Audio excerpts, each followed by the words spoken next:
Bapak hadirin rahimani wa rahimakumullah, kita akan melanjutkan kajian kitab kita, Kitabut Tauhid, yang ditulis oleh Dr. Shalih bin Fauzan rahimahullahu ta'ala. Dan kita masih di jilid yang pertama. Di pertemuan sebelumnya kita mengkaji Al-Faslu Ar-Rabi, ya, yang membawa kitab bisa dibuka di halaman 19, ya. Terakhir kita menyelesaikan muqaddimah terkait dengan poin ini, Al-Faslu Ar-Rabi, ya, yaitu bagian yang kelima, namadiju min juhudil muslihina fi difa'i anil aqidati as-sahihati, ya, yaitu contoh-contoh dari kesungguhan dari orang-orang yang ingin memperbaiki umat, ya, minal muslihin. Muslihin itu kan orang-orang yang memperbaiki umat, memperbaiki orang lain. Fiddifa'i dalam penjagaan anil akidah as-sahihah, dalam penjagaan terhadap akidah yang lurus, akidah yang benar. Karena kita juga telah mengkaji di kajian sebelumnya kaitan dengan, ya, subulu tauqi min hadal inhiraf, ya, yaitu cara agar dimana kita selamat dari penyimpangan akidah itu, diantaranya adalah qiyamu du'atin, ya, muslihina yujadidu linasi aqidatas salaf, yaitu diantara kiat, ya, untuk menyelamatkan umat dari akidah yang menyimpang, atau untuk agar umat ini tetap berada di akidah yang lurus, adalah dengan mempersiapkan kader-kader dai, ya, yang mereka nanti akan tersebar di tengah-tengah umat untuk memperbaiki akidah umat, ya, sehingga mereka nanti akan membawa akidah salaf, ya. Akidah salaf tentunya adalah akidah yang dipahami oleh 3 generasi terbaik atas umat ini, yaitu dari kalangan para sahabat, tabi'in, dan tabi'ut tabi'in.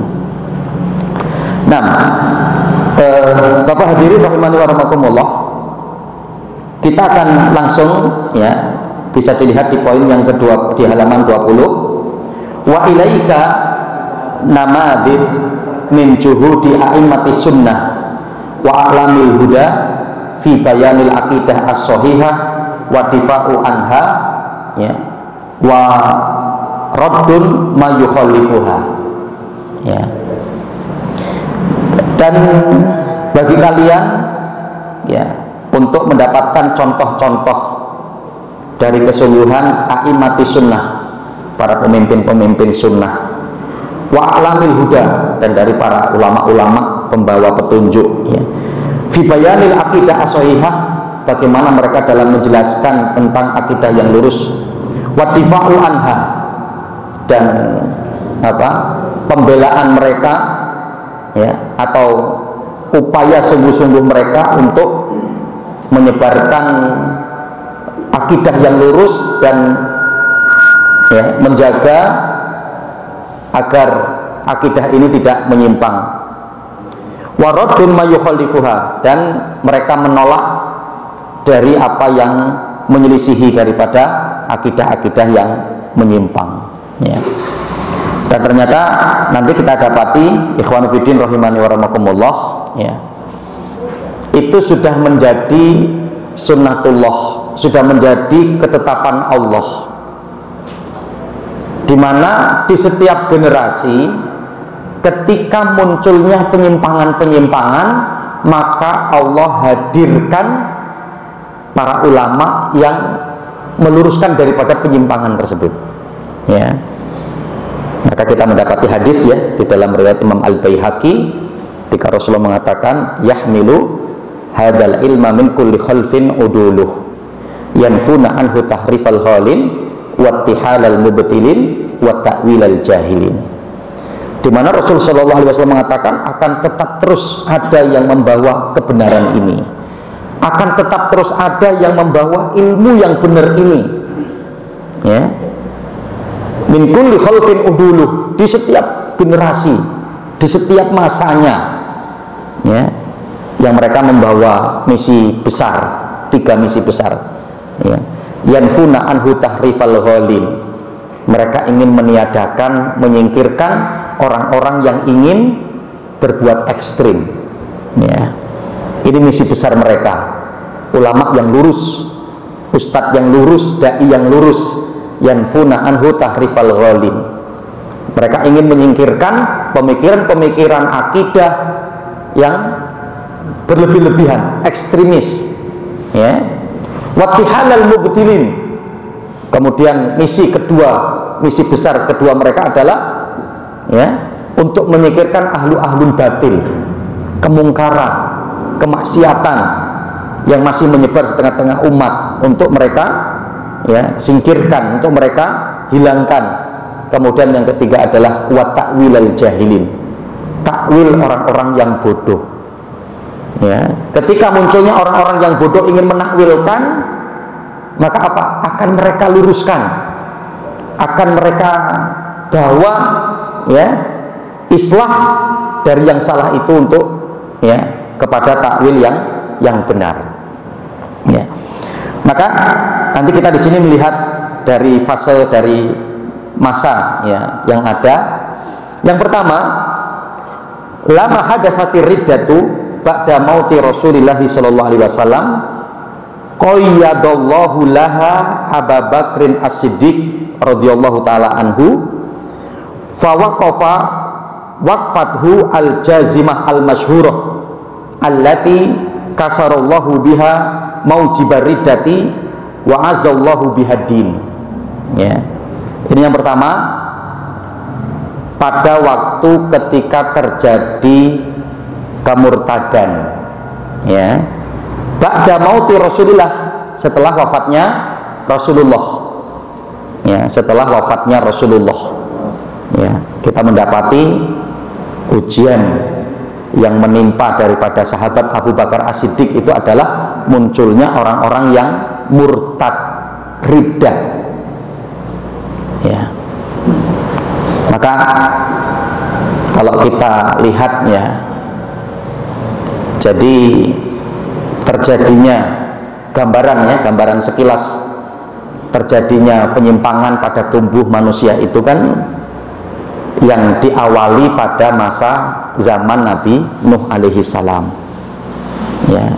Yang di antara Nabi Adam sampai Nuh 10 generasi itu semua di atas syariat, tidak ada terjadi penyimpangan. Itu yang disebutkan oleh sahabat Abdullah bin Abbas, karena baina Adam wa Nuh asrota kurun kulluhum ala syariah fakhtalafu faba'asallahu nabiyyina mubasyirina wa mundhirin. Sungguhnya antara Nabi Adam dan Nuh itu 10 generasi, semuanya di atas kebenaran. Baru pada masa Nabi Nuh alaihi salam, ya, adanya orang-orang soleh yang kemudian diagungkan, sampai kemudian yang diawali dengan menggambarnya, sampai kemudian setelah itu kemudian membuatkan patungnya, kemudian diibadahi. Ini awal terjadi penyimpangan, karenanya Allah mengutus Nabi Nuh alaihi salam, ya, yang sampai akhirnya kemudian, ya, diutusnya Nabi Nuh alaihi salam untuk mendakwahi mereka, dan Allah perintahkan Nabi Nuh untuk membuat bahtera, ya. Siapa yang akan selamat, maka yang naik di atas bahtera Nabi Nuh alaihi salam, ya. Setelah itu berarti apa? Kemungkaran habis, keburukan selesai, ya. Baru setelah itu kemudian sehingga diutusnya Nabi Muhammad SAW karena adanya Amru bin Luhai al-Ghazai, ya, yang dari negeri Syam melihat ada orang-orang yang menyembah berhala, kemudian dia ikut membawa berhala itu, dibawa ke negeri Hijaz, ke Arab, ya. Yang kemudian apa? Di situ hanya pun diibadahi, ya. Maka kalau kita mendapati, ya, hadis Rasul dari dalam riwayat Imam Bukhari dan Muslim, kan hadis yang sahih, ya, Rasulullah mengatakan, ra'aitu Amr bin Luhai al-Ghazai yajuru qasbuhu finnar wa huwa awwalu man sayyaba sawaib, ya. Jadi Rasulullah mengatakan, sungguh aku melihat Amr bin Luhai al-Ghazai tadi yang membawa berhala, yang mengawali kesyirikan, di negeri Arab, ya, yaitu Amr bin Luhai al-Khuzai.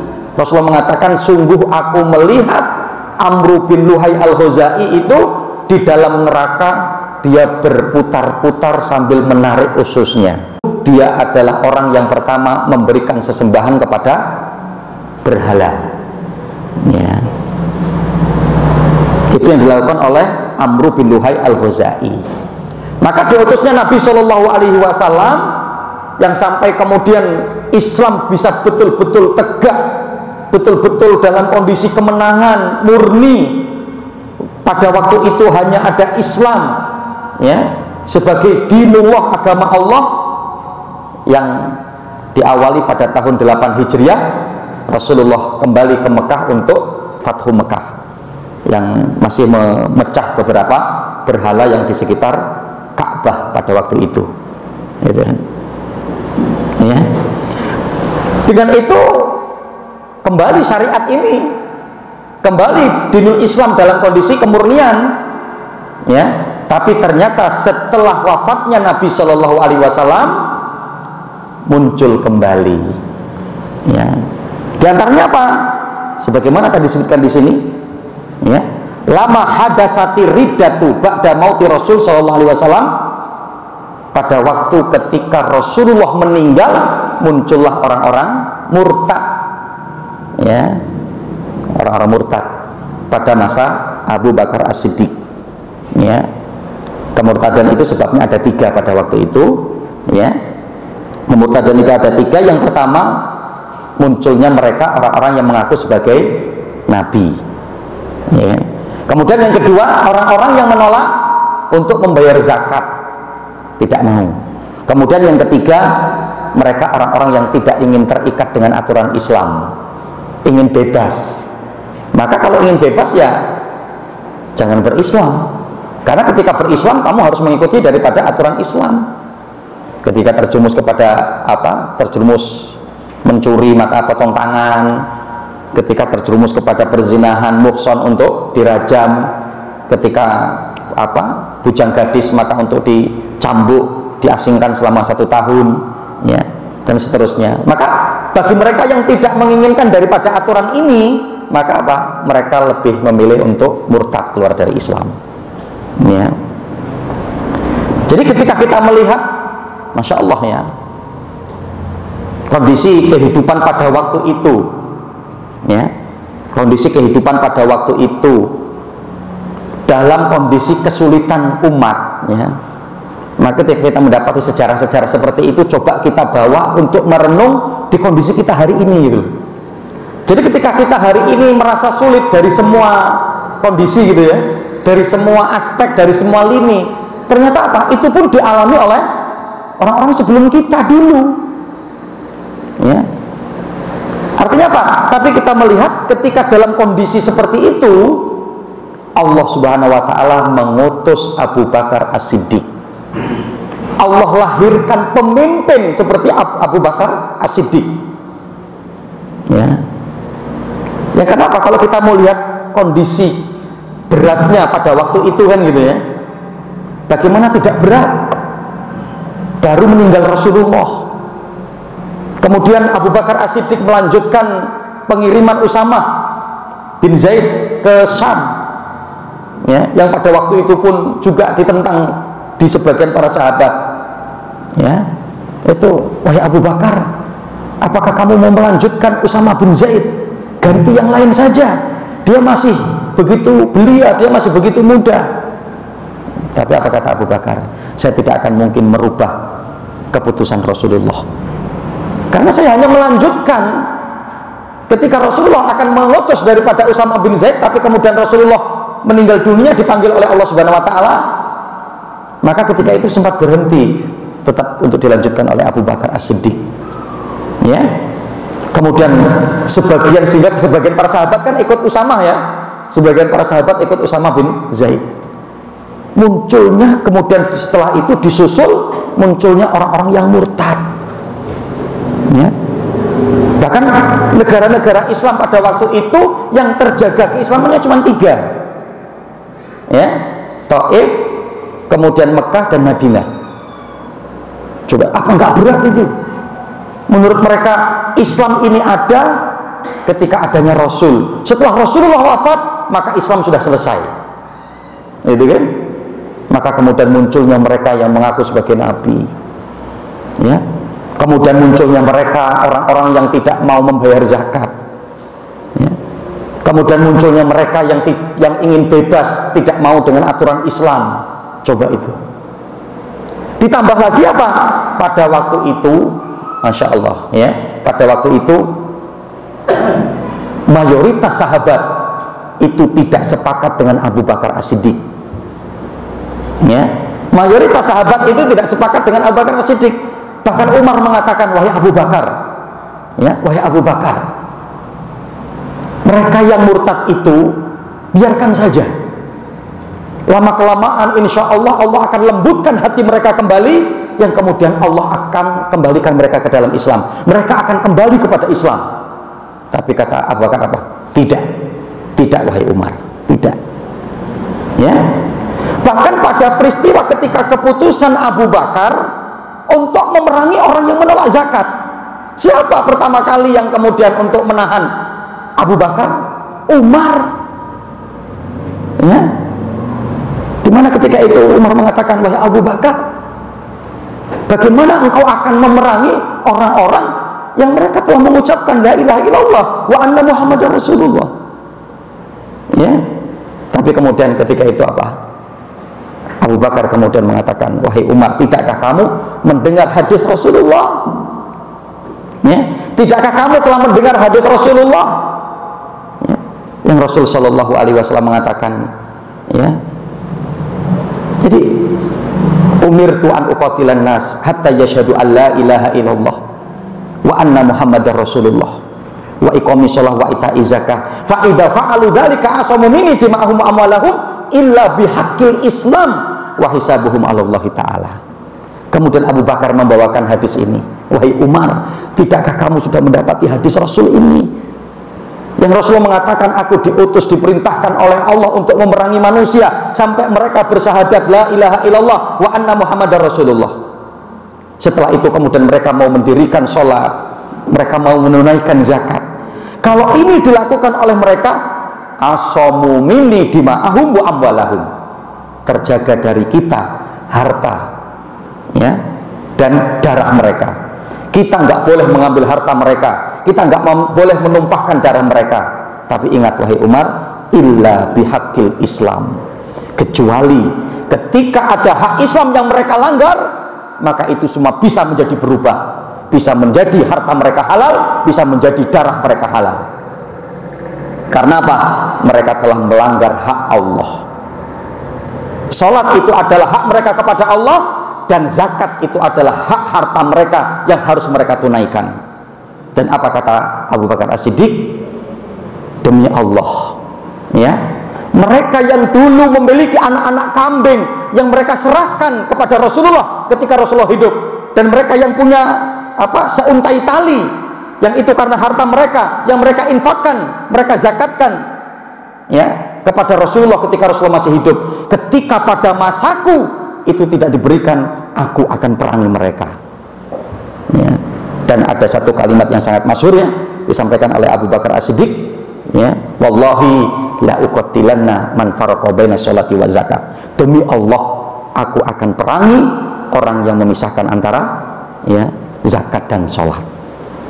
Ya. Sampai ternyata apa? Kegigihan, keteguhan, keistiqomahan daripada Abu Bakar As-Siddiq ternyata itu dikomentari baik oleh Umar, dan juga dikomentari baik oleh Abdullah bin Mas'ud. Apa dikatakan Umar? Segala puji bagi Allah, demi Allah, Allah Subhanahu wa ta'ala telah melapangkan dada Abu Bakar As-Siddiq, ya, telah melapangkan dada Abu Bakar As-Siddiq, ya, yang karenanya dengan keteguhannya dan dengan keistiqomahannya maka Allah menangkan agama ini. Coba, Umar baru setelah itu ngomong begitu, gitu kan? Yang padahal tadinya sampai Abu Bakar itu berkata apa?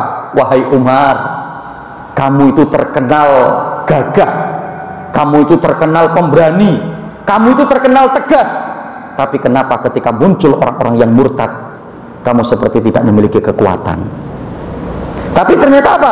Sikap, keteguhan, ketegaran, ya, keistiqomahan yang dilakukan oleh Abu Bakar As-Siddiq untuk mengembalikan umat kepada Islam, pada hakikatnya, pada akhirnya ternyata apa? Diberikan komentar yang baik oleh Umar. Bahkan Abdullah bin Mas'ud mengatakan apa? Demi Allah, kalaulah kepemimpinan setelah Rasulullah itu tidak dipimpin oleh Abu Bakar, bisa jadi Islam ini sudah lenyap, gitu kan? Bisa jadi Islam ini sudah hilang. Maka ternyata Masya Allah, Islam ini terjaga sampai di hari kita ini, ternyata berkat keteguhan dari Abu Bakar As-Siddiq, prinsip ketegasan dari Abu Bakar As-Siddiq, ya. Dan sampai akhirnya beliau mengutus Khalid bin Walid untuk memerangi Musailamah Al-Kadzab, termasuk yang mengaku sebagai nabi, begitu kan? Dan ternyata Musailamah Al-Kadzab itu yang membunuh adalah Wahsy, ya, yang pernah berjanji kan kepada Rasulullah pada waktu itu dengan masuk Islamnya, ya Rasulullah, aku telah membunuh orang yang paling kau cintai, dan nanti aku akan membunuh juga orang yang paling kamu benci. Ternyata adalah membunuh Musailamah Al-Kadzab yang mengaku sebagai nabi setelah sepeninggalan Rasulullah, ya. Tapi ternyata apa? Selesai itu. Kemudian orang-orang yang menolak zakat, akhirnya mereka kemudian kembali kepada Islam. Mereka yang ingin bebas, tidak ingin diatur dengan aturan Islam, ternyata apa? Mereka pun kembali kepada Islam, ya. Maka Masya Allah ini, ya, kondisi yang berat gitu loh. Berarti apa? Saya pun setelah mengkaji daripada perkara ini, saya sedikit memberikan kesimpulan, ternyata kemenangan itu butuh taktik, ya. Ternyata kemenangan itu butuh politik, ya. Kemenangan itu butuh taktik, kemenangan itu butuh politik. Coba ketika itu Abu Bakar mengalah, melemah, ya sudah, kalau begitu wahai Umar, para sahabat yang lain pun seperpendapat dengan pendapatmu, sudah biarkan saja mereka. Wallahu ta'ala alam. Apakah Islam sampai kemudian di kita hari ini, begitu ya? Maka Masya Allah, ya, ini menjadi satu pelajaran penting juga bagi kita, ya. Jadi artinya apa? Ya, politik itu kan artinya apa ya? Berprinsip. Politik itu adalah berstrategi, ya. Karena kalau kita tidak berstrategi, ya kita akan kalah. Kalau kita tidak berstrategi, kita akan lemah terus. Itu. Maka perlu untuk, ya, membangun strategi yang baik, ya, membangun kekokohan yang baik, seperti yang dilakukan oleh sahabat Abu Bakar As-Siddiq, ya. Jadi katakan diri seperti itu, ya. Qayyadallahu laha Abu Bakar As-Siddiq radhiyallahu anhu, dengan ketika terjadi orang-orang yang murtad, terjadi orang-orang yang menyimpang jalannya, akidahnya kemudian membelot, Allah utus orang-orang yang jujur, orang-orang pemberani, orang-orang yang berilmu, orang-orang yang memiliki ketegasan, yaitu Abu Bakar As-Siddiq, ya. Fawaqafa waqfathu al-jazima al-masyurah allati kasarallahu biha maujibar riddah, ya, wa azallahu bihad-din, yang kemudian dia dengan ketegarannya, keteguhannya yang kokoh, yang sangat masyhur kisah tersebut di kalangan kita, sampai kemudian Allah pecahkan, ya, Allah porak-porandakan orang-orang yang dalam kondisi murtad itu, dan akhirnya Allah muliakan agama ini, insyaallah, ya. Itu yang artinya bisa jadi orang, artinya tadinya siapa gitu ya yang untuk menggantikan Rasul, gitu kan, siapa kira-kira, dan masih bisa kemudian seperti Rasul, tidak, masih bisa untuk komitmen yang baik, tidak, masih bisa untuk menjaga umat, tidak, tapi ternyata kan Allah hadirkan saja, gitu ya, Allah hadirkan saja. Maka ini juga menjadi pelajaran bagi kita, mungkin ketika mungkin kita dalam sekup sebuah lembaga, kok kita melemah, melembek, nggak peduli terhadap Islam, tidak peduli dengan dakwah ini, mungkin bisa jadi dari lembaga dakwah lain yang mereka akan kemudian apa? Bersinar, ya. Kalaupun tidak sekup lembaga, mungkin sekup yang lebih luas lagi, Lampung. Ketika Lampung ini melembek, Lampung ini melemah, Lampung tidak peduli dengan dakwah, Lampung tidak peduli dengan umat, ya, masih ada wilayah-wilayah yang lain. Bisa jadi dari situlah mereka akan muncul, gitu kan? Akan muncul itu. Kalaupun tidak secara sekup Lampung wilayah, mungkin negara. Ketika Indonesia ini mungkin melembek, Indonesia ini melemah, Indonesia ini tidak memiliki kepedulian terhadap umat, Indonesia ini tidak ada kepedulian terhadap syariat, maka apa? Allah akan utus dari negara lain yang kemudian mereka memiliki kekuatan yang hebat, mereka memiliki orang-orang yang hebat, mereka memiliki orang-orang yang kuat untuk memenangkan agama ini. Itu. Maka sekarang tinggal kembali kepada kita, ingin ikut andilnya kita dalam hal ini atau tidak, ya. Yang kenapa? Harapannya kepada Allah kita ini termasuk dalam barisan itu, gitu loh, ya. Kita termasuk dalam barisan itu. Artinya kalau pada masa dulu berarti barisannya Abu Bakar As-Siddiq, yang Allah kemudian menangkan Islam dengan Abu Bakar As-Siddiq. Allah kokohkan kembali dengan adanya Abu Bakar As-Siddiq pada waktu ketika munculnya orang-orang murtad, disebabkan karena mereka tidak mau membayar zakat, ya, disebabkan karena mereka mengaku sebagai nabi, ya, disebabkan karena mereka ingin bebas, tidak terikat dengan aturan-aturan Islam, ya. Itu yang pertama. Yang kedua, lama dhaharat naza'atul ibtida al-ula fi ahdi Umar al-Faruq radhiyallahu anhu. Yang kedua, pada waktu ketika nampak lama dhaharat, ya, naza'atul ibtida, ya, muncul bid'ah penyimpangan al-ula pertama kali, ya, fi ahdi Umar, pada masa Umar al-Faruq radhiyallahu anhu, mudah-mudahan Allah meridainya, ya. Jadi bahkan merupakan perkara yang sangat istimewa lagi bagi Umar. Umar itu adalah pintu terbukanya fitnah, gitu ya, pintu terbukanya fitnah, ya. Karena memang kita akan mendapati seperti itu. Setelah masa Umar, fitnah itu nggak bisa ditutup. Masa Abu Bakar tadi bisa ditutup kan, ya, bisa ditutup pada masa Abu Bakar. Tapi pada masa wafatnya Umar itu nggak bisa, fitnah itu udah nggak bisa ditutup lagi. Bahkan nanti terus bergejolak yang lebih besar, yang disebutkan oleh Rasul dan para sahabat itu apa? Bergejolaknya itu seperti ombak, lebih besar, lebih dahsyat daripada ombak di lautan, ya. Yang dimana kata Rasulullah, pintu itu akan dibuka, ya. Tapi setelah dibuka maka pintu itu tidak bisa ditutup kembali. Para sahabat itu bertanya, siapakah itu wahai Rasulullah? Maka Rasulullah kemudian mengatakan Umar, ya.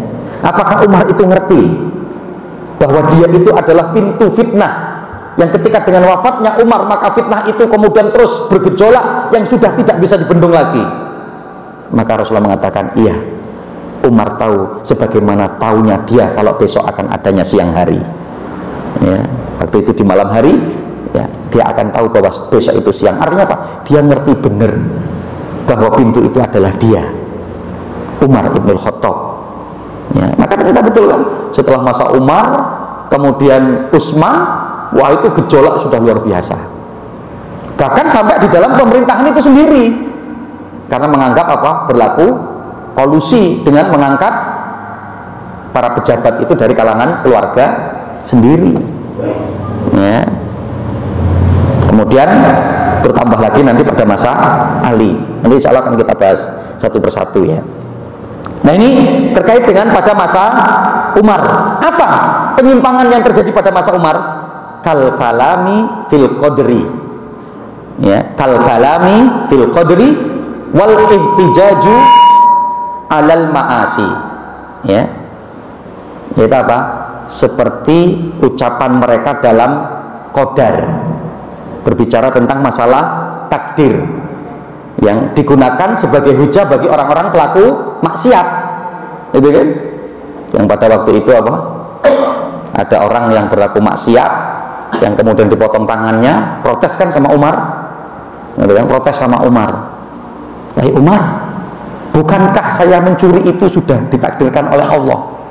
Ya, dengan saya sudah ditakdirkan oleh Allah untuk mencuri, kenapa kamu potong tangan saya? Apa kata Umar? Saya memotong tanganmu pun karena sudah takdir Allah. Ya, ini sudah takdir Allah. Mereka artinya ingin bermain-main dengan takdir, gitulah istilahnya. Ingin mencari alasan-alasan agar dibenarkan apa yang dia lakukan, yang kemudian tidak mendapatkan hukuman dengan alasan karena takdir. Pertama terjadi pada hal itu, kemudian yang kedua terjadi pada peristiwa terjadi wabah, itu kan juga kan berbicara masalah takdir itu ya.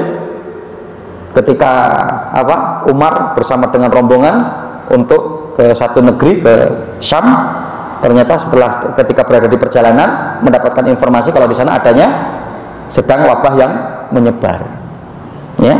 Termasuk pada waktu itu adanya sahabat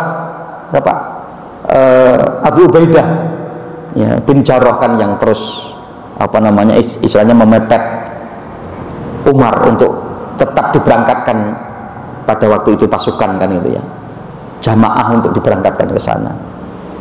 Umar meminta pertimbangan kalangan para sahabat yang lain, ya, yang diantaranya menjadi pertimbangan besar pada waktu itu yang diambil dari sahabat Umar adalah Abdurrahman bin Auf, ya. Sampai akhirnya Umar Ibn Khattab memberikan keputusan untuk agar jangan diberangkatkan, ya. Maka ketika itu Abu Ubaidah Ibnu Jarrah mengatakan ya, wahai Umar, ya, apakah kamu ingin menolak takdir Allah? Ya, bukankah kita ke sana ini sudah menjadi takdir Allah? Tetap kita berangkat saja. Ketika kita nanti akan kena wabah itu atau sakit, itu juga sudah menjadi takdir Allah. Apa jawab Umar? Saya memindahkan dari satu takdir menuju takdir yang lain. Ya. Kemudian Umar kemudian mencontohkan bagaimana ketika kamu punya onta, ada dua lembah. Lembah yang satu banyak rumputnya karena mau ditali di situ. Lembah yang satu nggak ada rumputnya. Apakah kamu tetap memaksakan untuk menali yang tidak ada rumputnya? Ya, memang itu sudah takdir Allah. Tapi ketika kita pindah onta itu ke gurun ke lembah yang ada rumputnya, bukankah itu juga sudah takdir Allah? Tapi di situ kondisinya lebih baik. Dia bisa makan, dia bisa kenyang. Begitu. Maka Umar mengatakan, saya memindahkan dari satu takdir menuju kepada takdir yang lain, dan itu satu yang benar. Wallahu ta'ala alam. Insyaallah nanti kita bisa lanjutkan setelah sholat isya. Wallahu alam. Ya, Bapak hadirin, kita mulai kembali. Alhamdulillah, wassalatu wassalam ala Rasulillah wa ala alihi wa ashabihi wa man walah. Allahumma anfa'na ma 'allamtana wa 'allimna ma yanfa'una. Allahumma zidna ilma. Bapak hadirin rahimakumullah, itu tadi kita sampai di poin yang kedua, ya, yaitu penyimpangan yang terjadi pada masa sahabat Umar Ibnul Khattab radhiyallahu taala anhu, di mana penyimpangan itu diantara bentuknya adalah ucapan-ucapan mereka yang menyimpang dalam perkara takdir, ya, ucapan-ucapan yang menyimpang dalam perkara takdir. Yang tadi sudah kita sampaikan ada pada dua. Yang pertama, ketika adanya orang yang berbuat kemaksiatan berhujah dengan takdir bahwa dia mencuri itu sudah merupakan takdir Allah, dan Umar pun menimpali bahwa dengan apa yang dia lakukan dari aturan pemerintah untuk memotong tangannya, itu pun juga sudah menjadi takdir Allah. Kemudian juga pada peristiwa ketika menyebarnya wabah di Syam, ya, dan di mana ketika itu adanya seorang sahabat yang termasuk kekeh, ya, untuk agar tetap berangkat ke Syam, ya, meskipun di sana sedang menyebar wabah penyakit, ya, tapi Umar ketika itu memberikan keputusan, dan diantaranya mendapatkan masukan dari sahabat-sahabat senior, diantaranya adalah Abdurrahman bin Auf, ya, untuk kembali tidak melanjutkan perjalanan ke Syam. Maka ketika Umar ditanya oleh sahabat Abu Ubaidah bin Jarrah, bukankah kita ke sana menuju ke negeri Syam sudah menjadi niatan kita, dan kita sudah berada di jalan, dan ini sudah menjadi takdir Allah. Ketika nanti kita berada di sana, maka juga sudah menjadi takdir Allah. Maka Umar kemudian mengatakan, saya memindahkan satu takdir kepada takdir yang lain, ya. Artinya selagi itu belum terjadi adanya masyiah kita sebagai hamba Allah, sebagai manusia yang bisa untuk kita upayakan, ya. Maka beliau pun mencontohkannya, yaitu seperti ketika kita memiliki onta yang akan kita gembalakan, ada gurun rumput yang memiliki rumput yang banyak dan yang tidak memiliki rumput, ya. Maka kita bisa untuk memilih untuk kita letakkan, ya, di mana onta kita itu di gurun yang memiliki rumput yang banyak, ya. Memindahkan dari satu tempat ke tempat yang lain, memindahkan satu takdir ke takdir yang lain. Begitu juga Pak, ya, wal khawd fi mutasyabahi wal khawd fi mutasabahil ayat, ya, dan ketergelinciran mereka atau terus menerusnya mereka, penyimpangan yang terjadi adalah membicarakan tentang ayat-ayat mutasyabih, ya, ayat-ayat yang samar, ya, ayat-ayat yang samar, ya. Maka nanti kita mendapati konsep Al-Quran, ya. Maka termasuk ketika kita al-khawd fil mutasyabah, ya, kita terjerumus ke dalam pendalaman terkait dengan ayat-ayat yang mutasyabih, maka nanti di situ adanya satu penyimpangan, ya. Maka dalam konsep ini kan dijelaskan oleh Allah dalam surat Ali Imran ayat yang ke-7 itu, ya. Huwallazi anzala 'alaikal kitaba minhu ayatum muhkamatun hunna ummul kitab wa ukharu mutasyabihat. Dialah Allah yang telah menurunkan kepada Al-Quran, kepada kalian Al-Quran, ya, yaitu apa? Di dalamnya adanya ayat-ayat yang muhkam, dan juga di dalamnya adanya ayat-ayat yang mutasyabih. Fa'amal ladina fi qulubihim zayghum fayattabi'una ma tasyabaha minhu ibtigha'al fitnati wa ibtigha'a ta'wili. Dan barang siapa di antara kalian yang memiliki kecenderungan untuk menyimpang, maka kalian akan menjadikan ayat-ayat mutasyabih itu menjadi fitnah, menjadi ujian, ya, akan memfitnah kalian sehingga kalian terjerumus, ya. Jadi akan kemudian terjerumus kepada penyimpangan, ya. Adapun kemudian Allah mengatakan warasikhuna fil ilmi yaquluna amanna bihi kullum min indi rabbina, ya. Adapun orang-orang memiliki ilmu yang dalam terkait dengan ayat-ayat yang mutasyabih, maka dia mengatakan apa? Kami mengimani itu semua, ya, kami mengimani itu semua. Karena apa? Di antaranya ayat-ayat mutasyabih itu adalah ayat-ayat yang berbicara tentang asma dan sifat Allah, ya. Artinya apa? Tidak ada peluang bagi kita itu untuk membicarakan hal itu kecuali adalah para ulama, kecuali apa yang Rasulullah sampaikan kepada kita, ya. Tapi nanti mereka yang terfitnah itu kan hatinya ingin menyimpangkan, mengartikan dengan arti yang lain, kemudian memberikan pengertian dengan pengertian yang lain, gitu. Tapi apa? Warasikhuna fil ilmi yaquluna amanna kullum min indi rabbina. Adapun mereka memiliki hati ilmu yang dalam, rasikh, itu mereka akan mengatakan kami mengimani semua apa yang datang dari Allah, ya. Bahkan nanti sampai apa? Mereka itu terkait dengan ayat-ayat mutasyabih, di antaranya adalah apa? Ayat-ayat tahaji, ya. Ayat-ayat tahaji itu seperti huruf-huruf pengawalan-pengawalan dalam surat itu kan, alif lam ra, itu berusaha mereka untuk terjemahkan, gitu kan, berusaha untuk mereka artikan, alif itu ini, lam itu ini, ra itu ini, gitu kan. Ya padahal apa? Ketika itu berbicara terkait dengan ayat-ayat yang mutasyabih, maka apa? Ya, amanna kullum min indi rabbina, kami mengimani, ya. Toha, ya, dan seterusnya, itu yang termasuk daripada ayat-ayat yang mutasyabih, ya. daripada ayat-ayat yang mutasyabihat. Ya. Jadi antaranya apa? Qayyadallahu laha Umar radhiyallahu anhu. Maka kemudian Allah kuatkan ketika terjadi penyimpangan-penyimpangan ini dengan Umar ibnul Khattab, yang diantaranya pada waktu itu yang menyimpang itu adalah yang bernama ya Sabir, ya Sabir. Jadi nanti dalam satu kisah ini disebutkan oleh Imam Ibnu Katsir dalam tafsirnya, ya, bahwa Sabih itu dia ingin mengartikan atau ingin mendebat terkait dengan permasalahan ya ayat-ayat mutasyabih, ya, yang kemudian apa dipukul oleh Umar sampai waktu itu kemudian berdarah. Di mana apa? Umar memberikan satu hukuman. Ya, Umar memberikan satu hukuman. Fa'adaba Sabih. Ya, maka kemudian Umar memberikan hukuman kepada Sabih. Ya, karena ingin menyimpangkan tadi itu. Ya, membicarakan tentang yang mutasyabih. Ya, membicarakan tentang yang mutasyabih. Ya, yang akan terjerumus kepada satu kesesatan penyimpangan. Li khawdihi fil ayati al mutasyabihat.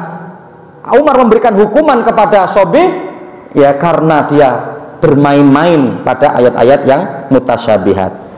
Wa adabal ummatu kulluha, dan kemudian umat mengambil pelajaran dengan ini. Ya. Kemudian juga apa yang terjadi pada masa Umar ibn Khattab yaitu apa? Biqat'i syajaratil Hudaybiyah. Umar pernah memotong pohon Hudaybiyah. Ya. Li qat'i dabiril bidah. Itu semua dilakukan oleh Umar ibn Khattab untuk apa? Memotong celah-celah pintu-pintu kebid'ahan atau kesyirikan. Ya, karena apa? Pada waktu itu orang-orang mengagungkan pohon Hudaybiyah, pohon yang digunakan oleh Rasul pada waktu itu untuk perjanjian Hudaybiyah, dianggap keramat, dianggap istimewa, dianggap adanya satu pengaruh-pengaruh khusus. Maka ketika itu kemudian Umar memberikan satu keputusan, maka pohon itu untuk ditebang agar apa? Tidak terus berkelanjutan memberikan kesesatan, kesyirikan kepada umat-umat setelahnya. Nah, inilah ikhwan fillah rahimakumullah, alhamdulillah baru 2 poin ya dari apa yang dapat kita kaji dalam kajian di malam hari ini terkait dengan perjuangan para ulama ya dalam menegakkan kebenaran dari masa ke masa, dan kita baru sampai pada masa Umar ibnul Khattab. Nanti akan kita lanjutkan insya Allah di masa-masa berikutnya setelah Umar ya, insya Allah di pertemuan-pertemuan berikutnya. Ini mungkin yang dapat kami sampaikan dalam kajian di malam hari ini. Mudah-mudahan bermanfaat. Aku qouli hada, astaghfirullahi wa lakum wa lisairil muslimina fi kulli jambin wal aqtar. Subhanakallahumma wa bihamdika asyhadu an la ilaha illa anta astaghfiruka wa atubu ilaik. Wa billahi taufik. Wassalamualaikum warahmatullahi wabarakatuh.